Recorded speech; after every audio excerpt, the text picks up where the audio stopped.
So, we had some questions today, yes? Remember this one? Good. This one? Where are they? Who's looked at the doors? Who's looked at the doors?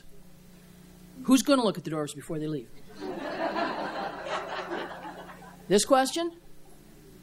We're coming back to that one, so hang on to it. This one. That one. Who's looked at the walls? So, I actually have some reflections on the answer to this question, and you might too. What struck me when we talked about what we want to ask of our people? Yes, what struck me is that we still don't manage to expect quite a lot. When I looked at the list, it was a mix of things. There were all kinds of things up there, but I was struck with how little we were still willing to ask in sort of the ought place. And we'll share a microphone. Come on up. Yeah, I mean, it comes down to the congregation having the authority to say to its people what living a life that's aligned to our values would look like. Much of what is on that wall is still very instrumental. It's about financial commitments. It's about time for the institution itself.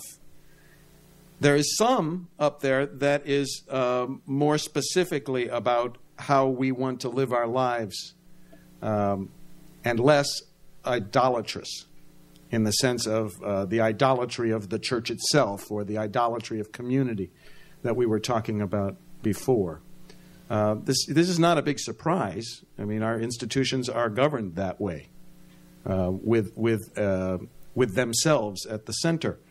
Piaget taught, and you'll know this if you listen to your religious educators, Piaget taught that the beginning of maturity is when we are able to uncenter ourselves on ourselves. That's a literal translation. Uncentering ourselves on ourselves is the beginning of maturity. We need to learn to do that. It's a theological issue. And so then the question becomes how we get from there, outside on the wall, to here. It's a big leap. So if you were imagining these 10 times as bold in 10 years, and now imagine what you put out on the wall, how many of you would change what's out on the wall? I would say if we're going to be bold, one of the places we have to be bold is in our promises and our expectations. Often when I go to speak to congregations or to districts, and I'll talk about, I'll characterize Unitarian Universalists as people of the promise.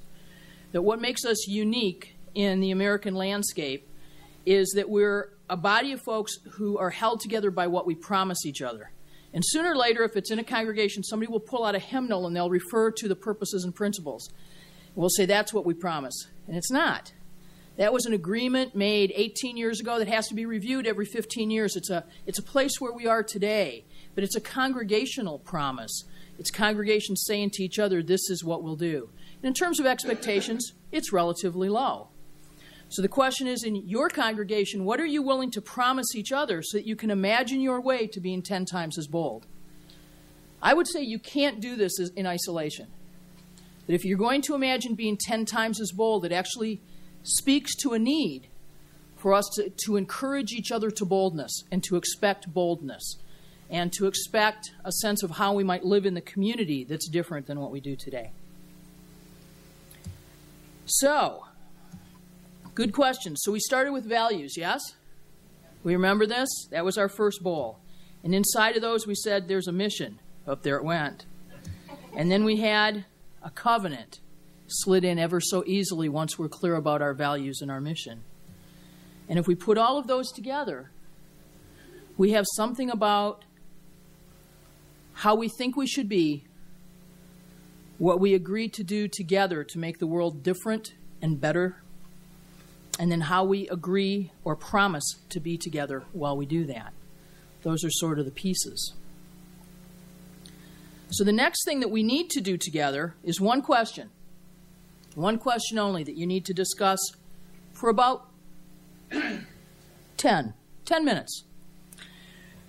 From today's work, everything you've heard from Rob and I, things you might have heard in workshops, but what questions are you going to take back to your congregation? What questions are you going to take back to your congregation? How many of you are leaders here? How many are followers? How many? We're going there next. How many of you are followers?